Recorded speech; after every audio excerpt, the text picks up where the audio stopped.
আসসালামু আলাইকুম গাইস, কেমন আছেন সবাই? আশা করি সকালে ভালো আছেন। তো আজকে এই নতুন ভিডিওতে আপনাকে স্বাগতম। তো আজকে ভিডিওতে কথা বলবো 50 mm 1 পয়েন্ট লেন্সের 5টি সুবিধা নিয়ে। তো 50 mm 1.8 লেন্সটি একটি খুবই জনপ্রিয় একটি লেন্স। তো এটি বিভিন্ন কোম্পানির হয়ে থাকে, ক্যানন, নিকন, ইয়ংনো ইত্যাদি ইত্যাদি। তো আশা করি ভিডিওটি আপনাদের জন্য হেল্পফুল হবে এবং লেন্সটি কেনার আগে অবশ্যই ভিডিওটি একবার হলেও দেখবেন, যেন আপনি ভুল ডিসিশন না নেন।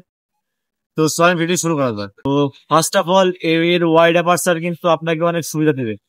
50 mm লেন্সের অ্যাপারচার সর্বনিম্ন যায় 1.8 পর্যন্ত, তার মানে বুঝতেই পারছেন ব্যাকগ্রাউন্ড ব্লারটা কিন্তু অনেক বেশিই পাবেন। এবং এই লেন্সের সাথে আপনি ইনডোর শুরু করতে পারবেন, আউটডোর শুরু করতে পারবেন, এবং পিছনে যে বুকে, এই বুকেও কিন্তু আপনি ভালো পাবেন। এখন যে ভিডিওটা আপনি দেখতে পাচ্ছেন, এটা কিন্তু ক্যানন 50 mm 1.8 লেন্স দিয়েই করা। তো এবার কথা বলা যাক এর ইমেজ কোয়ালিটি নিয়ে। 50 mm 1.8 লেন্সের ইমেজ কোয়ালিটি নিয়ে বেশি কিছু বলবো না, শুধু এইটুকুই বলবো, এর যা ইমেজ কোয়ালিটি আপনি একবার ছবি তুলতে পারলে দেখলে বুঝতে পারবেন এর ইমেজ কোয়ালিটি অত্যন্ত ভালো। জুম লেন্সের তুলনায় এর ইমেজ কোয়ালিটি কিন্তু হাজার গুণ ভালো। জুম লেন্সের ছবি একটু ঝাপসা হয়ে যায়, ফ্যাকাশে হয়ে যায়, কিন্তু 50 mm 1.8 এর যে ছবি, এর ভিতরে শার্পনেস কিন্তু অনেক থাকে এবং এডিট করার পরে তারা আরো বেড়ে যায়। এবার কথা বলা যাক এর সাইজ নিয়ে। 50 mm 1.8 লেন্সটি কিন্তু অনেক লাইট ওয়েট এবং কম্প্যাক্ট একটি লেন্স। এটিকে আপনি যেখানে ইচ্ছা সেখানে নিয়ে যেতে পারেন, এবং এমনকি আপনি এটাকে পকেটে করেও নিয়ে যেতে পারেন।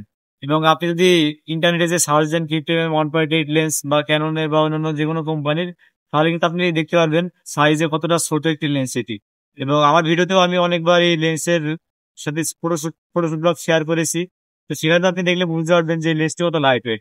এটি কিন্তু লাইট ওয়েট এবং কম্প্যাক্ট লেন্স। এবার কথা বলা যাক এর ফোকাস লেন্সে। এর ফোকাস লেন্থ কিন্তু শিফট লেন্থ নির্দিষ্ট করা, এর বেশিও করা যাবে না, এর কমও করা যাবে না। এর ফোকাস লেন্থটি কিন্তু একটি পারফেক্ট একটি ফোকাস লেন্থ। এটিকে আপনি ইনডোরে শুট করতে পারবেন, আবার আউটডোরে শুট করতে পারবেন। আমি কিন্তু এই লেন্স দিয়ে ইনডোরেও শুট করেছি এবং আউটডোরেও শুট করেছি। এই ভিডিওটি এখন আমি দেখতে পাচ্ছি, এটা কিন্তু আউটডোরে শুট করা শিফট লেন্থ দিয়ে। এটা থেকে আপনি বুঝতে পারেন যে এই লেন্সটি দিয়ে দুটার সাথে করা যাবে। এছাড়াও আপনি আমার চ্যানেলে যদি যান তাহলে নিজে দেখতে পারেন যে ইনডোরেও কিন্তু আমি এই লেন্স দিয়ে শুট করেছি। এবার কথা বলা যাক এর দাম নিয়ে। শীতের 1.8 লেন্সের যে দাম, এটি কিন্তু অনেক বেশিও না আর অনেক কমও না। যদি কথা বলা যায় ক্যাননের লেন্স নিয়ে, তো আমি এখন যেটি দিয়ে শুট করছি এটা হলো ক্যাননের 50 mm 1.8 প্রাইম লেন্স। এটির দাম নিয়েছিল 14,000 টাকা। এটার দাম কিন্তু কম বেশি হতে পারে।